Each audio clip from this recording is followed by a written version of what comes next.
than the North London derby. Live for you on Sky Sports. Our reporter Nelly Gedra sat down with the new Spurs boss, who claims 12 cup finals lie ahead for him and his players. How's it been these first few days working here at Spurs, and especially what do you feel you've learned about this group of players in these first few days? No, it was interesting. It was first of all very big concentration, because the moment is not good, so we should start in the right way to start very fast resolving the problems. So for sure, that's the first sensation is that I find the players on this position, to react, to trying to do something different. They did until now, of course. Otherwise, I will not be here. So first sensation are good. Spurs, they have been struggling a little bit this season in terms of creativity. I know you like to play offensive football, and the fans really like offensive football here at this club. Yeah. Where do you see creativity coming from this group of players that you have available? Because you have creative players who are obviously not available. Yes. No, there are. Now in this moment, what I said before, need to choose what is the best suit for the players available in this moment. So it's totally different thing that you start the season with 20 and then you can see, you can choose even 2-3 things to play now. Now there is no time. It's like a final every game, and we need to prepare every game in this way. So it's okay. It's a challenge. It's not the best thing for one coach, for one team, but how is it? How do you see this team creating more chances? I believe that when we attack, we need to attack with all players. That means that everybody will go in the box, but as a participation of attacking phase is always about all players. It's also like a defending. Football don't exist that you don't defend with 11 but also I believe when we attack, we need to have enough players to participate, to find the right balance, in both directions. It's not about find a balance only on defending, but also how you want to attack. And Arsenal dropping points, obviously midweek, created an even bigger expectation around this game. How do you think this can play out in the match? The fact that they come under more pressure than they were before. I don't believe it will be affecting in some other ways already. The tension of this kind of game is already big, so nothing. I don't believe it will change with that. Something. Each game is for it's a separate. So let's see on Sunday. Yeah, well, Spurs will be hoping that Tudor has a positive impact, as he's done during his work in Italy. In all his jobs when he's taken charge mid-season, Tudor's improved the club's points per game ratio. At both Udinese and Hellas Verona, Tudor saved them from relegation. And remarkably, at Hellas Verona, he took over in September when they didn't have a single point and led them to a top half finish. So, Roberto, you know a little bit about him, don't you, I think, in terms of his time in Italy. He's got a bit of a reputation as a bit of a firefighter, is that right? Yeah, I think the numbers just confirm that. He can certainly have an impact when he goes in as or mid-season and can motivate the players. But it's a difficult situation here at Tottenham.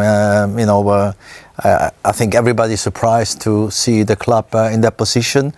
And also, it's a weakened team because they have so many injuries. Yeah. And as much as people talk about the fact that it shouldn't be an excuse, but I mean, I can say it. I mean, it's not the same as if you have all the players available.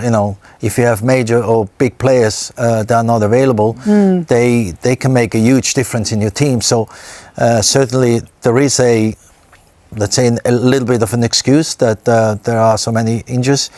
But I think the club probably looked at the table and those numbers, and was one of the criteria why they appointed him, because he changes the progression of a team immediately, and I think they need something like that for sure. And he speaks very good English as well. He does, doesn't he? That's good. He'll need that as well. In terms of what the differences are, can you explain what the difference is coming from Serie A to the Premier League and how that might affect him? Football is a global, you speak a global language. Maybe probably the Premier League has more of a high intensity game or football, but apart from that, what you do in Italy, France, or Spain or Germany, in terms of preparation of the team and watching the opposition is pretty much similar. He might not know much about the opposition, but the Premier League is watched all over the world, so I'm sure that he knows very much. Not as much maybe as somebody that was involved, but he will know a lot about that. But ultimately, there isn't much difference. I mean, most of the foreign coaches that come to the Premier League, they've had no previous experience in the Premier League, so and we could name so many examples. So I don't think that's a negative aspect of appointing him. So he has a tough job on his hand. Did it surprise you when you come as a player, the speed of the Premier League, or what differences was? It did take me a little while, even though I adapted quite quickly. But some of the foreign players that come over, they need a bit of time. But it's not so much a little bit the speed of the football, but it's the general environment. It's a new culture, new language, new environment, new teammates. So I think there are so many different variables when you move to a new country, a new club. It's not just that, but certainly we know that the Premier League, the pace of the Premier League is faster, is quicker, and also, the ref, they let the game flow more than in Europe. But as a coach, you can adapt to that very quickly. Yeah. Did it surprise you that they didn't go for somebody with more Premier League experience, do you think? Did it surprise me? No, it didn't surprise me. Okay. No. I'm not sure actually who's made the decision there, but I hope it's a good one.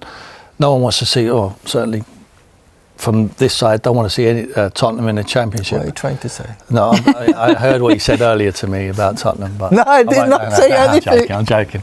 But I hope he's a good man. I mean, he looks the part, doesn't he? Yeah, I mean, he does, you don't want to mess him around. I mean, he looks like a real threat, doesn't he? I mean, but it's a definite look to managers right now. I think they're all moving into one. No, he's... Anyway, that's just me. And look, he's a firefighter. Who doesn't like a fireman?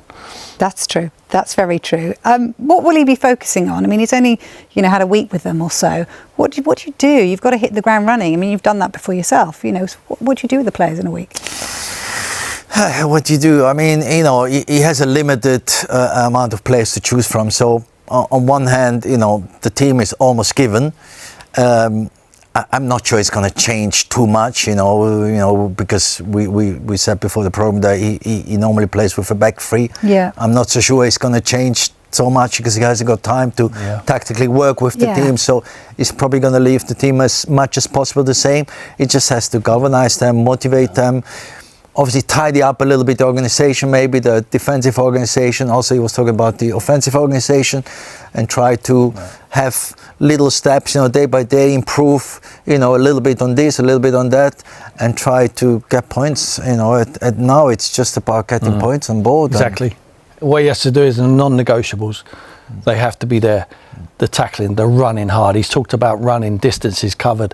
Not that guarantees you anything, and need to create chances, need to score goals. But they've dipped off. We've seen them have half a game. Against Villa, they looked good in the second half. Against Man City, they looked good. It's got to be a 90-minute game. They need to, the unnegotiables have to be guarantees for now to the end of the season. He's got 12 cup finals, and they have to go out with a correct attitude to want to run and try their best for the badge. This team cannot be in the Championship. I don't believe it will. I think he needs to win 3 football matches. I think he's got the quality enough, even with the injuries, to be able to do that. Are they fit enough for you? Because that's, it's difficult to get them here, but even if they're not, and they're not fit to what Igor wants, it's difficult in a week to get them fitter. And how hard do you push them if they're used to not training very hard? To push them hard, they've got enough injuries as it is. I've got a theory that they're probably undertrained. That's why they've got so many injuries, not overtrained. So he needs to talk to his medical team, find out why there is so many injuries, try not to get any more, but sometimes that's pot luck if there's a collision. But I've got a really positive feel about him. I think he'll do very well at the club. I really do. What is success for him? I tell you what I think success is: to keep Tottenham in the Premier League. You know, maybe have a decent run, possibly even on their day, if they get players back to fitness, win the Champions League. Who knows? It's a very difficult league, the Premier League. We've seen how difficult it is. The Champions League wasn't very difficult for them. It might get a little bit more difficult now, but you just never know. I wish him luck. I hope he does well, and I think he will. All right, a true Super Sunday awaits then. You can see live coverage of the North London derby from 4 p.m. on